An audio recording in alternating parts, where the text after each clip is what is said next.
Okay, everyone, it's Evelyn here from VisibleThread.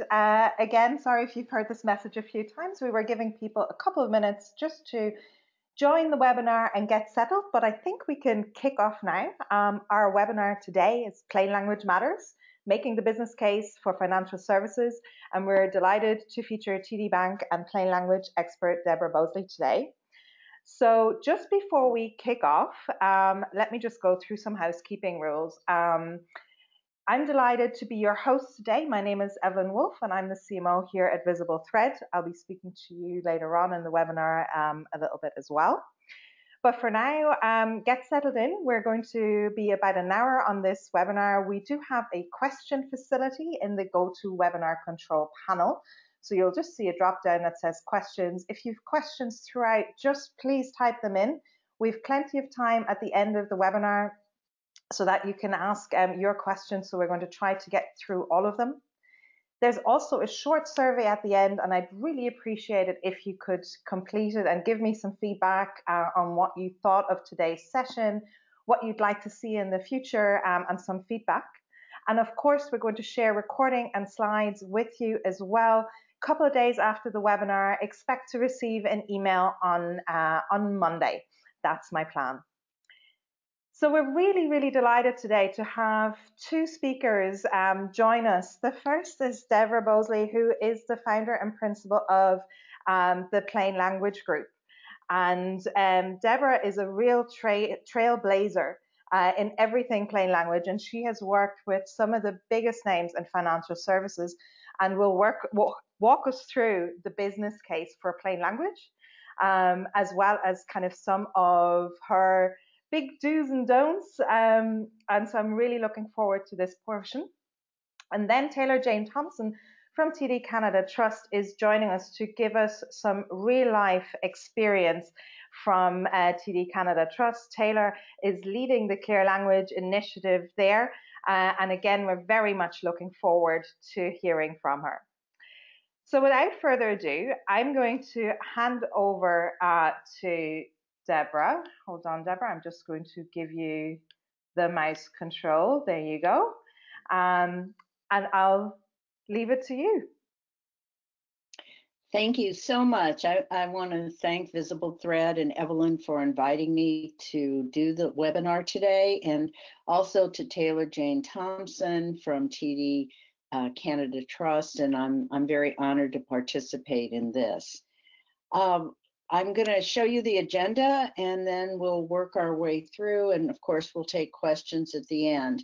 But I want to start before I get into some of the meat of this by saying that what drives me is that I believe people have the right to understand information that affects their lives. And so my passion is on the people side. The flip side of that is that business wins too when information is relayed in an easy to understand manner. So plain language draws both what people need and what businesses want together. But let me start out with some of the problems, because I think it's important to understand the issues that customers and frankly even internal employees face when they confront overly complex information. So I'm sorry, I had a little problem with the screen. So what are some of the common problems that we see in needlessly complex information? First of all, dense text. So think about the last time that you received an email, a letter, a report, an annual report, a policy statement, where the first paragraph took up a third of the page or a quarter of the page, that seemed to go on and on. So by the time, if you're lucky and actually read it, by the time you reach the end of the paragraph, frankly, you had forgotten what the beginning of it was about. So the density of information that we're given. Finance and legal jargon, this is true of any sector, so I could have put health or technology in there as well.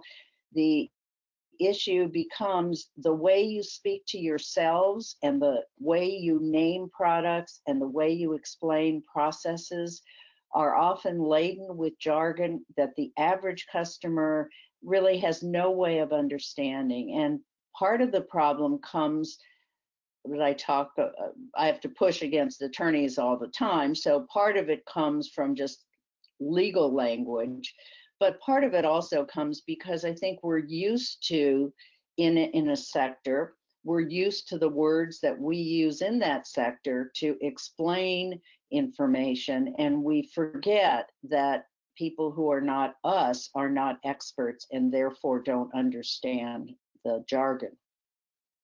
For example, there was a company that sent a letter to people, I'm going to talk about them later, and they used the phrase minimum distribution option, which meant people had to take money out of their IRA, but people thought they had an option to do it because it used the word minimum distribution option. So just as an example, also, weak formatting. So one of the first things that people do when they decide, for example, whether to read a website is they look at the visual appeal of it, and not in terms of just the marketing appeal. They look at how easy do I think this is going to be for me to navigate and to find what I'm looking for. And the same is true in print material. When we get our terms and conditions for credit cards and it's 6 to 7 to 8 columns long, and maybe they're headings, but mostly it just looks like a barrage of text, simply adding more white space in and of itself could make a difference. Also, often we're not really sure what action we're supposed to take. How important is this piece of communication I've received? What is its purpose? And what exactly am I supposed to do? Too much information. One of the things I like to tell people is that you need to tell your customers or whomever, but let's say customers in this case, you need to tell your customers what they need to know, not necessarily what you want to tell them. Now, I know there's certain legal things you are required to tell, so there's that. But if you put that aside, often people need far less information than we are providing for them. Again, because we're experts, we know so much, and there's a tendency to not make decisions as well about the amount of content and just simply push out as much as possible. And then finally, I think we make the wrong assumptions. So we make the wrong assumptions about what people know. The average person will click off on a website in less than 5 seconds, and we assume, I think we mostly assume they're not doing that, but in fact they are. All of us, if we were all in a room, I'm sure we could discuss how frequently we don't read information that's given to us, and our customers are exactly the same. We're overwhelmed with information, and so the shorter information that is easy to understand, that looks easy to understand, is much more likely to be read. And I think another part that we miss in terms of wrong assumptions is that we assume that people read with their rational, logical brain. But in fact, I don't have a picture of the brain, but if I did, you could see that emotion and language exist within the same area of the brain. We actually read with our emotions. So as you are preparing information for people, you have to continue to be aware of, are they anxious about this particular situation? People are always anxious about money. Are they going to be frustrated by the way this information has been given to them? How much will content strategists use the word delight? I never say delight. I just say, just make it easy for your customers. If you can make things easy for your customers, that brings up emotions that then become associated with your brand. And if anyone in your company pushes back on the idea that, well, this shows our authority and our knowledge, remind them that no one ever complained that financial information was too easy to understand. So what happens on the business side? So another problem is the loss of wasted time and money. So a study was done recently and they looked at 500 companies and determined that annually $26,000 was wasted per worker on information that was not clear. Now, that could be the call-in center who is getting calls saying, I received this letter from you and I don't understand what it's telling me. It could be in calls that go to HR. It could be people stopping in at a branch just to get something interpreted. So $396 billion is wasted in time annually, and actual money lost was 62.4 million per company, which gets us down to the per worker. Also, the fourth bullet is wasted editing hours. For example, in part of this study, they looked at 5 managers. They looked at companies that had at least 5 managers or 5 people whose job it was to review and edit information that was going out to their customers, and determined that the original piece of writing was done poorly enough that they were wasting $75,000 worth of editing hours because the information was not clear and had to be revised internally.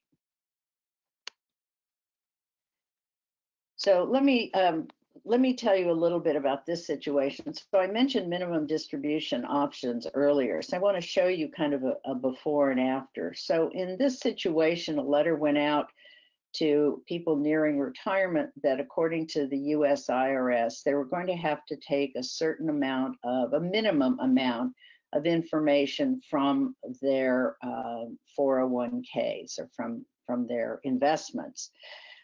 And the purpose of the letter was to help people, to say, basically, give us a call. We know that you have to do this and we're here to help you. So a couple of problems with the original. I just pulled a paragraph to show you here. People didn't know what minimum distribution meant. The paragraph above the one you're looking at mentioned the IRS underlined and in bold, and nothing strikes terror in people's, at least in Americans' heart, as often as saying the words the IRS. So in the course of writing this letter, the company was trying to help explain when certain information, certain amounts needed to be taken from their account. Now, I would challenge you to read this paragraph, and perhaps you would understand it, perhaps you would be confused, but let me show you what plain language by using a visual would have done with that paragraph. We would have created this, which is simply taking the information that appeared in that paragraph, boiling it down to the most important pieces that the customer needs to know, and turning it into a table that makes it very easy to know when someone must take that minimum distribution option.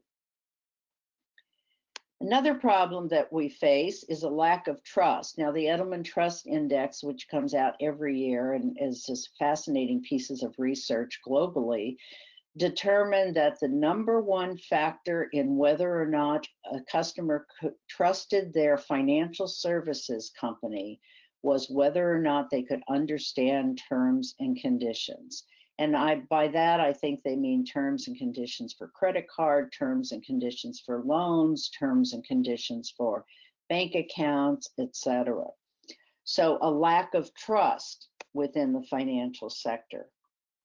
The University of Notre Dame determined that corporations that use plain language in shareholder communications increase investments. And a study from the University of Nebraska determined that firms that have high reputations use less jargon. And finally, an interesting study at Stanford determined that when information is too complex, the readers blame the writer and the company for that complexity. So let me show you a couple of other examples. As I mentioned earlier, we're looking at density here. We're looking at formatting that doesn't in any way give anyone clues as to the relationship of information.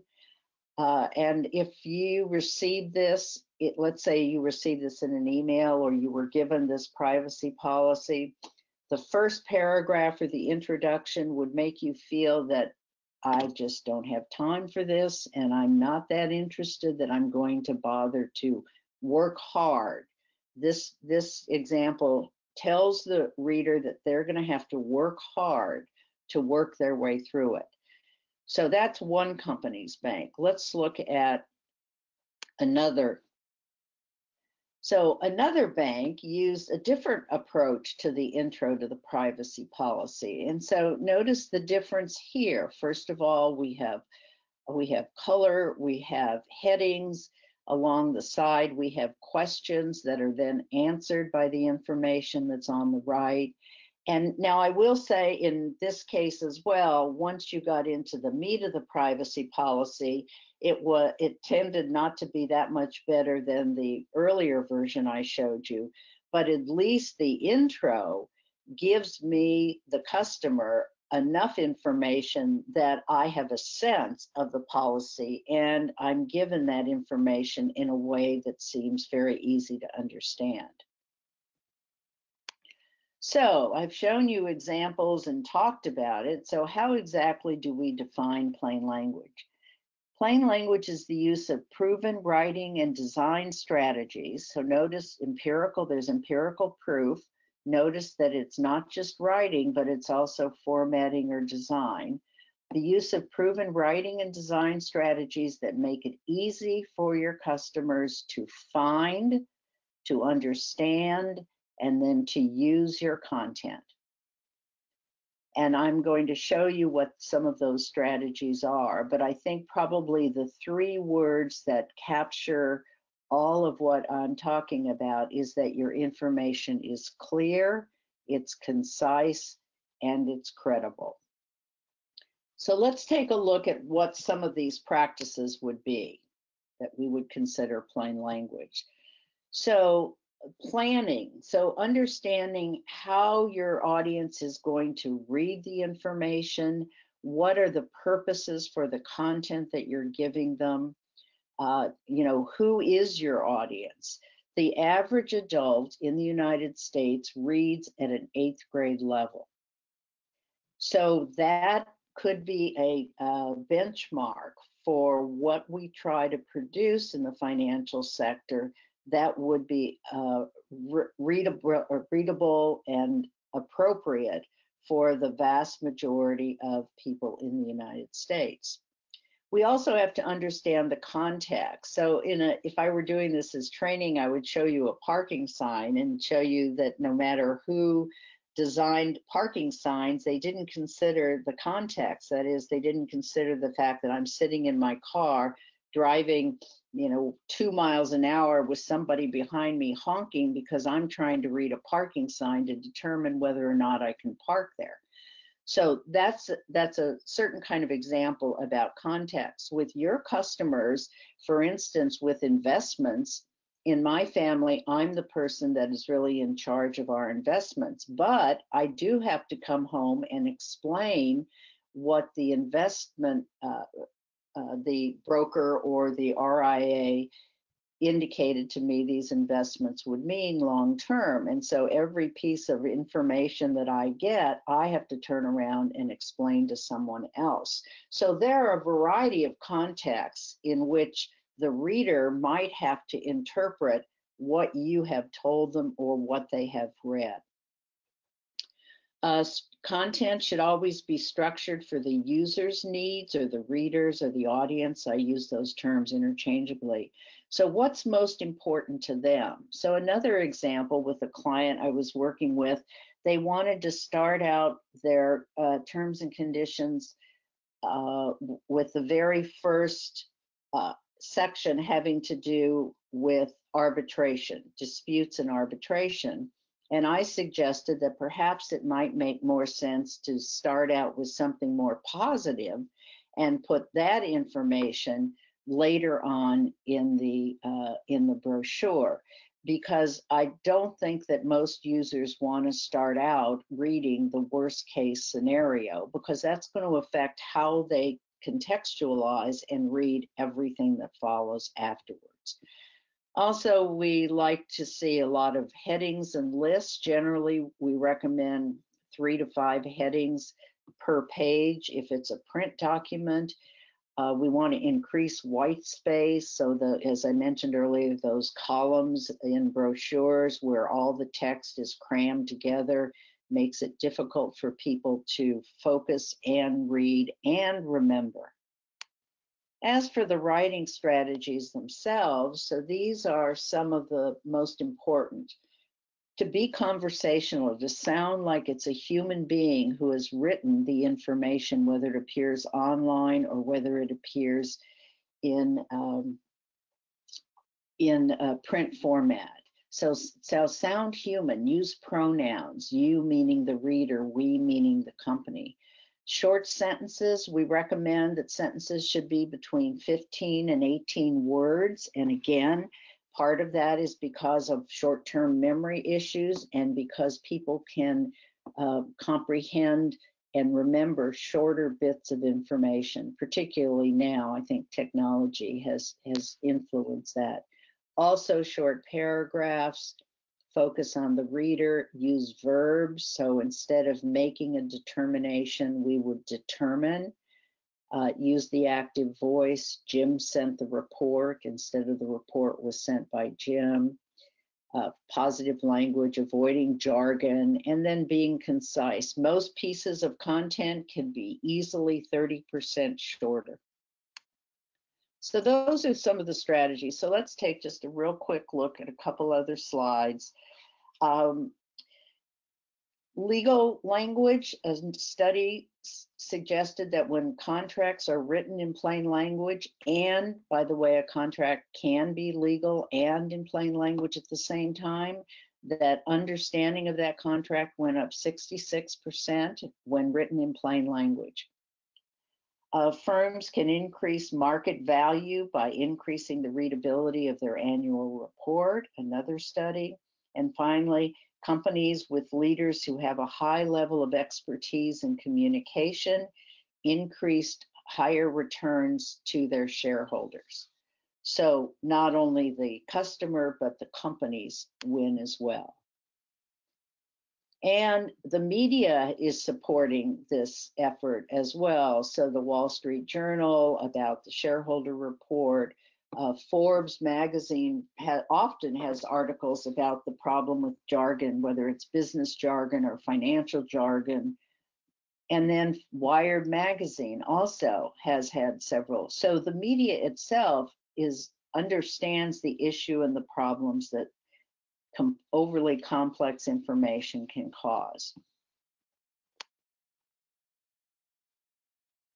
So one more before and after, and then a slide about regulations, and then we'll move on. So here is an agreement. Now, this isn't in the financial sector, but this kind of agreement I'm sure looks familiar to all of you. This has to do with cell phones. So notice wireless products. They've embedded a link, which is great. I always recommend doing that. Notice the use of all caps, which again, empirical evidence shows that it's very difficult for people to read information that is in all caps because our language is so, our letters are so horizontal that you lose the ability to separate the space.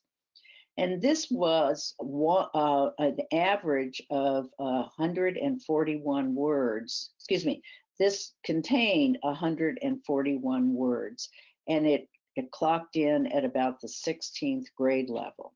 So college graduate at least. And even then, knowing college graduates, I wouldn't be so sure. So what do we do to make this information clearer? And I did, by the way, have an attorney go over this information for me to make sure that, in fact, what we provided would be legally sound. So instead, we've listed what this agreement does. It explains, it begins, and it replaces. And notice the caveat of please. This is what all those capital letters were saying.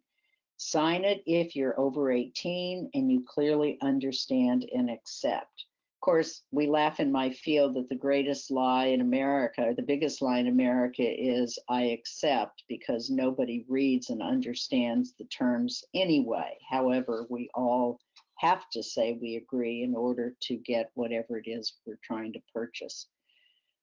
So, in addition to the business case, we also have a variety of regulations that require plain language, all of which affect the financial sector. So the SEC put out a handbook in 1998 with guidelines and requirements for 10K and other financial disclosure documents.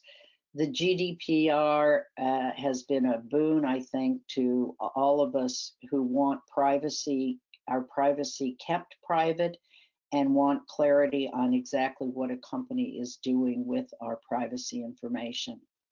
HIPAA, ERISA, Dodd-Frank requires the Credit Card Act, which requires that certain information about credit cards be written in plain language, truth in lending, and then the Department of Labor most recently made it clear that fees have to be disclosed clearly, and clear and conspicuous disclosure of fees within investments. So there's a variety of regulations that require plain language, and in 2008 the SEC came down on 300 companies for violating those mandates. So there's regulation, there's the customer trust, and there's the business case, all of which support the use of plain language. And when we do that, then everyone wins. Thank you. I'm going to turn myself back over to Edelman. Deborah, that was great, fantastic. It was lovely to listen to you and to get those strategies.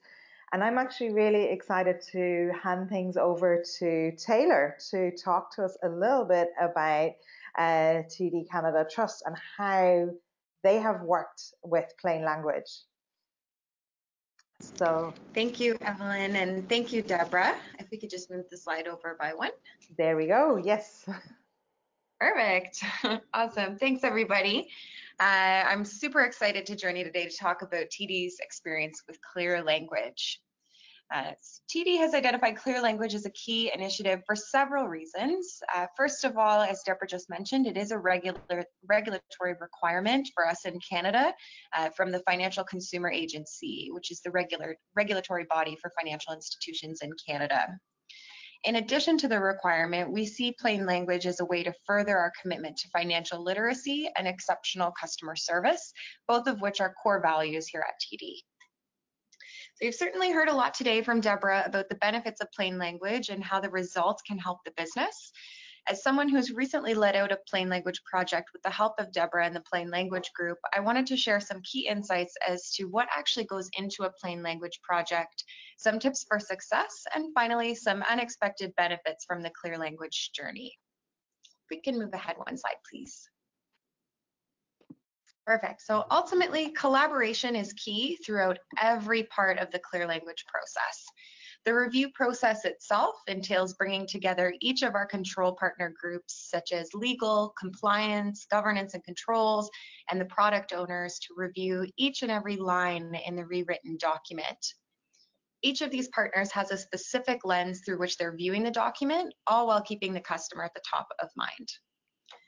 Additionally, in an organization as large as TD, it's very likely that other initiatives will be making changes to the document that we're working on within the same timeline. So that could be pricing reviews, new product acquisitions, etc.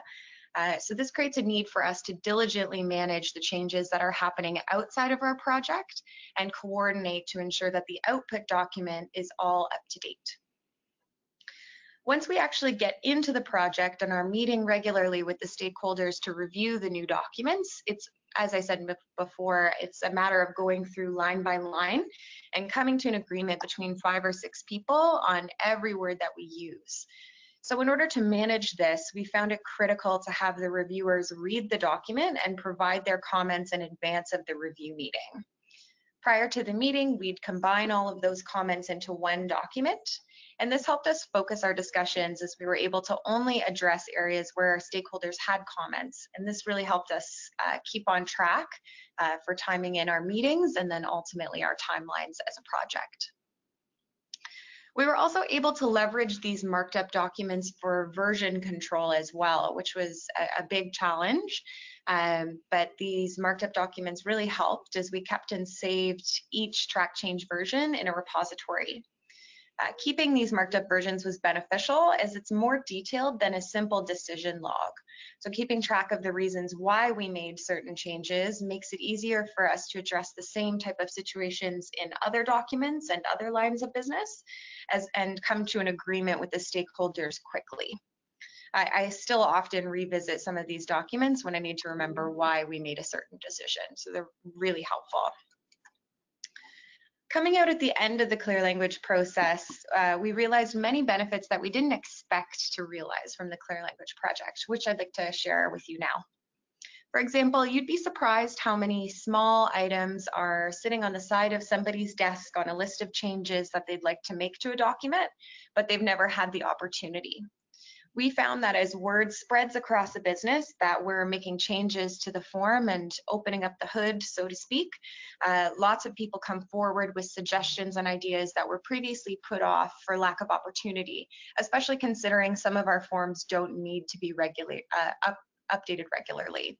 So opening up the hood gives us an opportunity to improve our documents outside of the scope of just clear language. Additionally, it gives us the opportunity from a technical perspective to combine our forms where possible, potentially making them dynamic and more intuitive for the customer or the staff that's actually going to be using the forms. As Deborah mentioned in her presentation, $75,000 worth of hours are wasted on editing documents each year. So we have found some technical solutions that we can implement while we're opening the hood, so to speak, on documents that make it easier for the business to make updates to them going forward, which is a huge win for our businesses that are responsible for managing many, many forms in some cases. Finally, the clear language process definitely strengthened the working relationships between the business and our various control partners. And I suppose spending hours together in a room collaborating on a document can definitely have that effect. Ultimately, TD found that clear language is a uniquely challenging but very rewarding process. And since kicking off our first clear language project, we already have 2 new ones in the pipeline. So we are absolutely committed to making plain language a part of the TD culture and looking forward to creating more clear language documents in the future. Thank you so much. Thank you, Taylor. That was really interesting to hear how I have to say personally, I was fascinated with the version control challenge piece, which is something that we hear a lot about in VisibleThread. So again, I'd encourage anyone who's on the webinar and has questions for Taylor and of course for Deborah, pop them into the question section and we will get to them at the end. But just before we do, I want to talk to you now a little bit about technology and how technology can potentially lend you a hand. Many of you will know these stats, and they come from Edelman, they come from Havas, they come from resources like ourselves in VisibleThread. We've recently done a study on the top 60 global asset management firms. And we've discovered that readability is a real issue, and people are crying out to be able to understand and to trust financial services again. And they're looking for, clear and direct communication, as Deborah described so well. But I suppose the challenge that we're all facing is that our organizations as a whole are publishers, where maybe in the past it was marketing's job or comms job to produce content. Today we're looking at product teams, we're looking at support teams, legal teams, even HR teams as they prepare for job specs and other documentation, internal documentation like that. They're all producing communication. They're all producing content that's either living online or being put out in print. And the real problem is, how do you actually manage in large organization? And I'm sure this is going to be a question for you, Taylor, at the end. How do you manage in large organizations to keep track of this and to maintain a single tone of voice? This is a huge, huge challenge. And it's one challenge that we see amongst others. So we see that maintaining quality can be a real problem when content volumes are high. Most of your readers, most of your customers, they're craving content because we want to read everything online. We don't necessarily want to phone in and ask. So volumes are rising, but maintaining quality then becomes very, very difficult. And then content is often produced by subject matter experts, and they really, really know their stuff, but they're not professional writers, and we wouldn't want them to be. The issue, though, becomes, and you can see this in the graph on the right, that when you have subject matter experts producing a lot of content, then your readability score drops. And this is a graph that I've taken from a recent report that we've launched on asset management firms, and we compared the average readability of global asset management firms against some, very common books and papers that you'd be aware of. There's Harry Potter and Moby Dick at the top, the average academic paper on chess, and then in between that and the average Harvard Law Review come the asset management sites.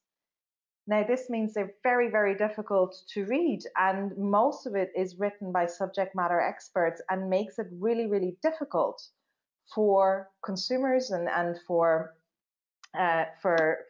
website visitors to actually understand what this is about. Even if we're talking about a sophisticated customer, so somebody who reads well above a grade level 8, this is still an issue because most of us read on screens, most of us read on mobile phones even. So why not make it easier by using simpler language to make sure that people can actually understand what we're saying? And a final challenge there is that the quality of communication is actually not defined. I would challenge you after this webinar, maybe go back to your own style guide and check what details live in your brand guide and in your style guidelines. Does it go beyond your font, your colors, your logo? Does it talk about how you communicate, what style of language you use, what words you should use and shouldn't use? And that should be part of your communication. It's not just how you look and feel, but it's also the words that you actually use.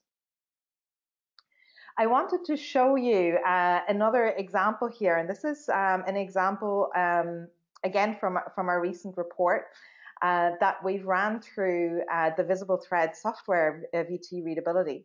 And what we've done here is we've put in a fairly standard piece of text, and we've realized there's 141 words in here and a readability score of 29. Now for readability, and we don't have the time today to go into what this really means, but if you're looking for good readability, you're looking for a score of 60 plus. Grade level, Deborah alluded to, so the average grade level in the US as well as the UK is grade level 8. This is grade level 17.9.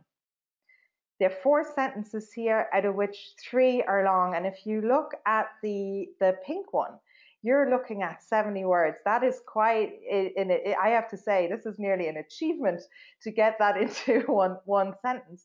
But unfortunately, this is not unusual. So what should we be aiming for, and how can we lend maybe a helping hand? So ideally what you should be aiming for is a grade level of 8 or lower. Even if you say, hey, you know what, my audience is a lot more sophisticated than that. Think about your audience reading your website, reading your terms and conditions on the fly. They're on their mobile phone, or maybe they're, having their lunch break and reading through it quickly, trying to sign up for a new credit card, a new account there and then. Do you really want to make this more difficult than grade level 8? The readability score, you should be looking for a score of 60 or higher. Passive voice, again, Deborah mentioned this. Active voice is a lot more engaging and keeps the reader tied in. So what we're looking for is 4% or less. Long sentence use, 5% or less. And when we talk about complex languages, think about 4-syllable words. Here we're looking for 1% density or less. Now, we understand, of course, that sometimes it's really hard to not use passive voice. It's really hard to avoid a long sentence on occasion, and it's really difficult sometimes to avoid complex language. That's why there is a little bit of leeway.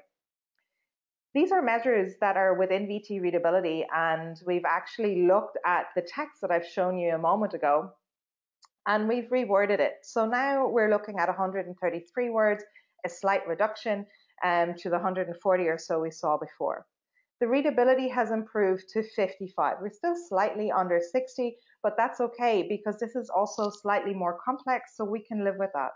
What's important to us is that the grade level has halved to a 9, and we only have 2 long sentences now. So when we look at something that is as complex as this, this piece of text, you know, there is an opportunity for you to make it a lot more digestible and a lot more easy to read, and to use technology that gives objective feedback. So rather than a colleague coming along with a big red pen and saying, I don't think this is good, there is actually technology out there that can help, especially subject matter experts, to become better writers. And in addition to that, if you employ it throughout your business and your organization, and you get everybody under one roof, you get people talking in that single tone of voice that you are actually looking for. So just to mention briefly, the example that I used there was actually put through VT readability, which provides this support for writers, for all sorts of content creators. It's really looking at fixing single tone of voice, flagging jargon and corporate speak, making your communication a lot more clearer, and helping subject matter experts translate, if you will, their technical knowledge into a more jargon-free, easy to understand language. In addition to that, the VisibleThread Insights platform also includes VT Insights for executive oversight. This allows the business as a whole to see whether a plain language program is actually rolling out well and as they've planned. But it also allows to measure progress and to see, as a business as a whole, are we reducing our grade level? Are we still using our own jargon, or have we stopped using corporate speak? How are we progressing? So that is the second piece of the platform. And if anybody has any questions around that, please feel free to pop them through. Now, I promised you guys that we would open the floor to some questions, and I am delighted to do that now. So let me just pop over into the questions section and see whether I can go through some of them. So the first question, Deborah, I think is actually for you. In your wasted time slide where you had the dollar values, do you remember off the top of your head what the name of that study is? I do not, but if whoever is asking would contact me via email, I'll be more than happy to get that information to them. Great, we can connect you there. Deborah, the next one for you is, oh, that's the same one actually, asking for the citation.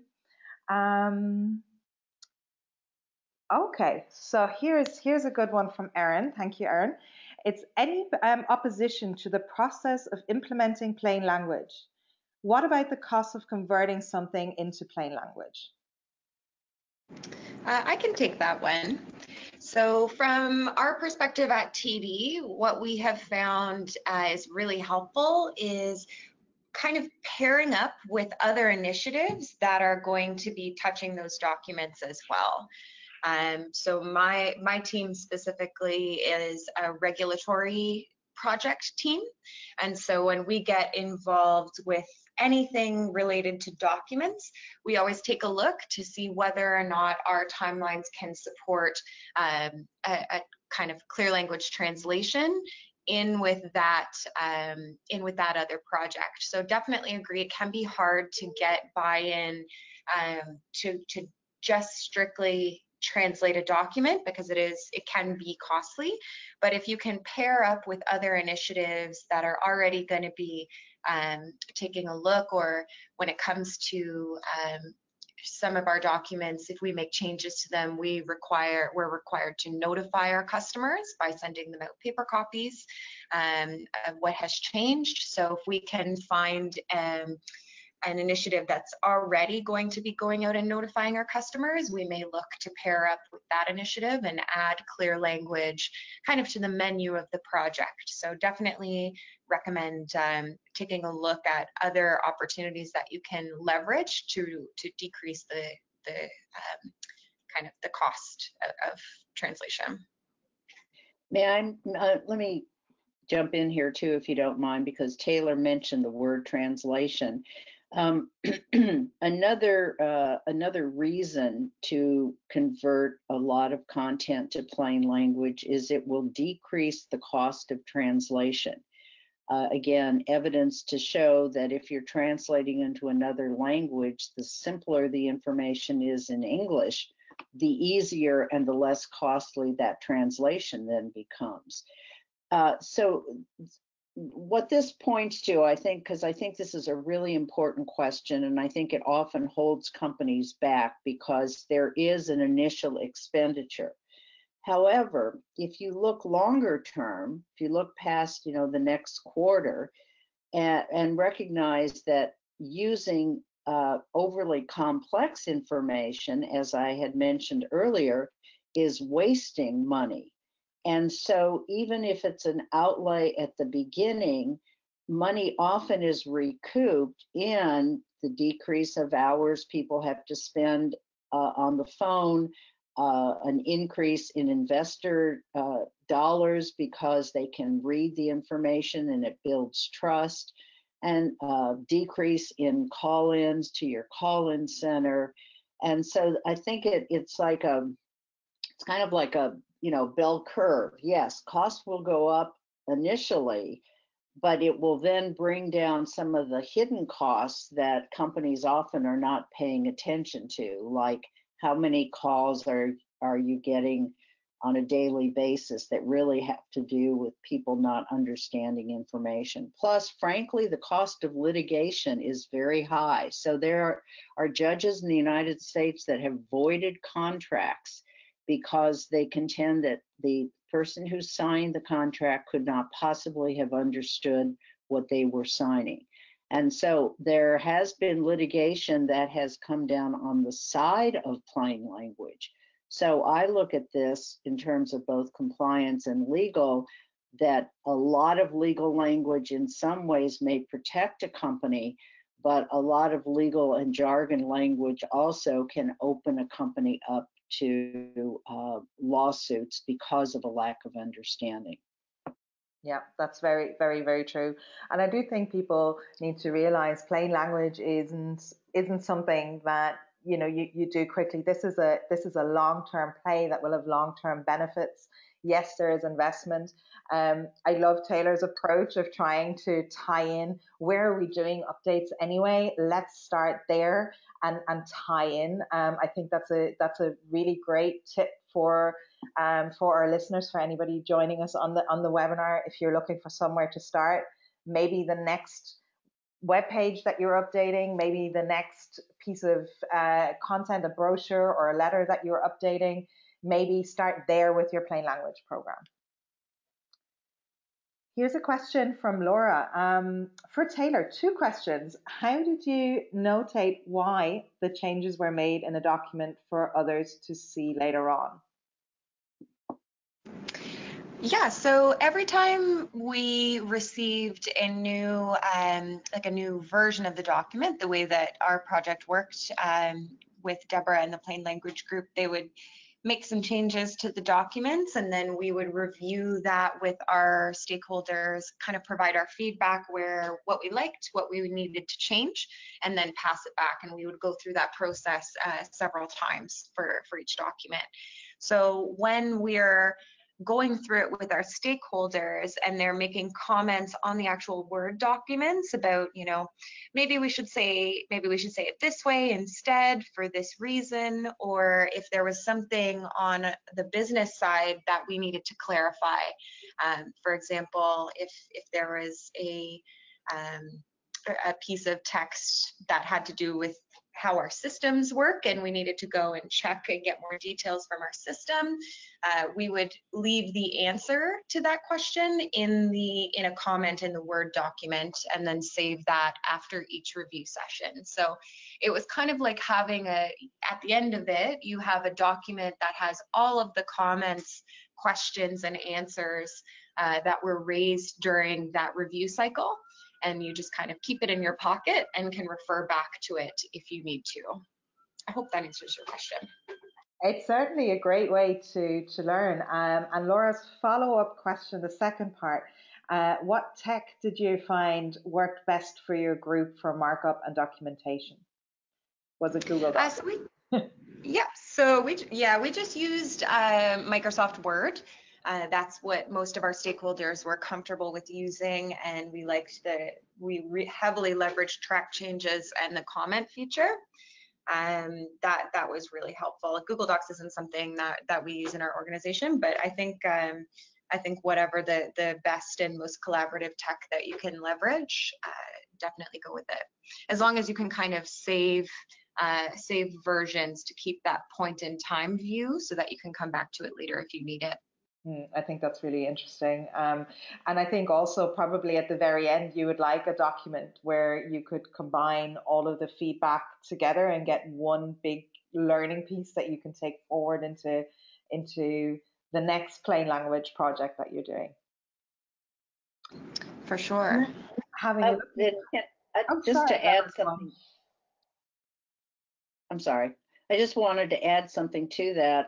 Also, I think as those comments become solidified and agreed upon, we created a playbook for TD, which essentially takes those decisions that have been made and puts them into an easy to read playbook that can be used by any of the non-professional writers or professional writers as they work through additional documents. So the process that Taylor Jane is discussing was very good for grabbing those decisions and putting them into another form that would be more easily accessible than going back through all the versions themselves.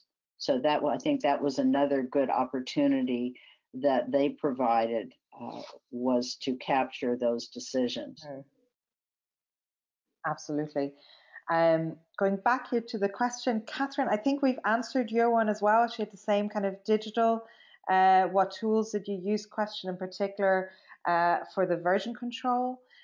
Kelly is asking, my fintech company embraces plain language for the most part. Yay, that's great to hear, Kelly.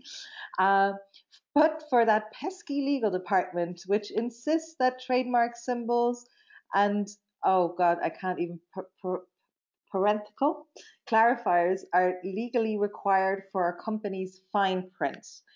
How do we deal with the pesky legal department? And apologies to anybody on the call who is legal. We're not talking about you. Deborah, perhaps you want to take this one. Well, as I said earlier, I fight with the attorneys all the time, and I think, and I empathize with them because their job is to mitigate risk, and that means often using language that has been used for 25 years or that has a bit of precedent in court, or they will claim to be terms of art. But I think the projects that have worked the best, and TD is a good example of this, is when the attorneys themselves, or at least one or two of them, are also advocates of plain language, because they can then make the case to the other attorneys of the legal advantages and legal requirements for the use of plain language. So having an advocate within the legal department I think is imperative to pushing the case forward.